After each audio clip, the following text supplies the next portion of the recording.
ஜெயிக்கணுமா அதை மட்டும் ஃபோக்கஸ் பண்ணுங்க. வேலை டான்ஸ் போய் டான்ஸ் மாஸ்டர் ஆகணுமா? சரி பாவம் டான்சர்ஸ்லாம் வந்து டான்ஸில் கற்றுக்கிட்டு கிளாஸ் எடுத்துக்கிட்டு டான்ஸ் மாஸ்டர் ஆகணும், கார்டு எடுக்கணும், போகணும் கஷ்டப்படுறாங்க.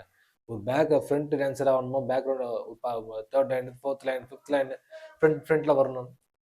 பாவம் ஏதோ ஒரு மன அப்படியே ஓடிட்டு இருப்பாங்க. சிலர்கிட்ட பாருங்க சம்பளமே போய் சேர்றது கிடையாது. ஒரு நாள் ஃபுல்லாக ஜூனியர் ஆர்டிஸ்ட்டாக நிற்பாங்க, டான்ஸராக வந்து ஆடுவாங்க, பேமெண்ட் இழுத்தடிப்பாங்க. கேட்டால் 250 கோடி 350 கோடி பெரிய சூப்பர் ஸ்டார் படம், பெரிய படம், விஜய் படம், அஜித் படம், அந்த படம் இந்த பண்ணுவாங்க. ஆனால் சரியாக போய் அந்த வேலை பார்க்குறவனுக்கு சரியாக சம்பளம் போய் சேராது. ஏற்கனவே பஞ்சாயத்து சினிமா இண்டஸ்ட்ரியில்.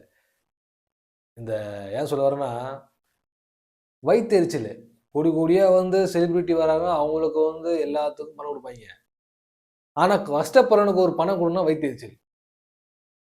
பணத்தை கொடுக்குதே வயிற்றெரிச்சல். அவன் உழைச்ச காசு கொடுக்க போகிறோம், பெருசாக கொடுத்து பெருசாக மட்டும் இருக்கிறீங்க. அது ஏன் அவன் கஷ்டப்படுத்தி தான் கொடுக்கணுமா? மனசார கொடுக்கலாம் அந்த பணத்தை. அதெல்லாம் இருக்குதுங்க. அது ஓனர் ஒருத்தர் கடையில் வேலை பார்க்குறான்னு வச்சுக்கிங்களேன், கடையில் வேலை பார்க்குற நல்லா உழைக்கிறான் நல்லா உழைச்சி மாலை தேய்றான். ஆனால் அவனுக்கு சம்பளம் கொடுக்கும்போது 10 ரூபா கூட போட்டு கொடுத்தாங்க, வயிற்றெரிச்சல். ஆனால் சம்பளம் கொடுத்து 3/4 ரூபா ஈர்த்தச்சு கொடுப்பான்.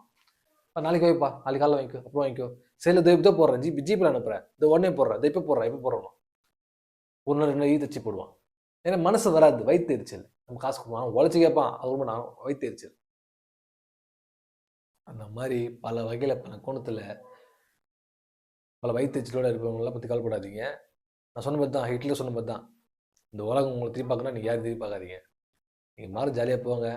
யாரோட வயிற்றெரிச்சலும் யாரோட எண்ணங்களும் நம்மளை ஒரு துளி கூட பாதிக்காது. நம்ம ஸ்ட்ராங்காக இருக்கிற பட்சத்தில் உங்கள் மனசு தெளிவாக ரொம்ப ஸ்ட்ராங்காக, நான் இப்படி தான், என் கேரக்டர் இப்படி தான், எனக்கு இதுதான் பிடிக்கும், நான் பண்ணிகிட்டு இருப்பேன்.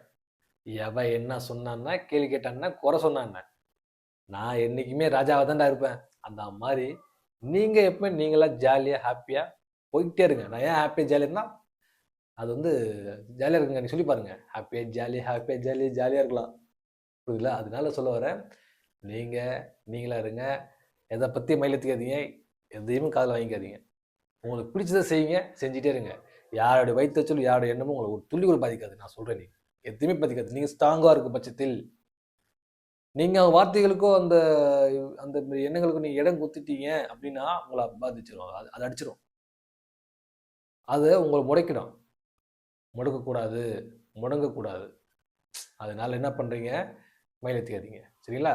ஹாப்பியாக இருங்க. நன்றி, வணக்கம்.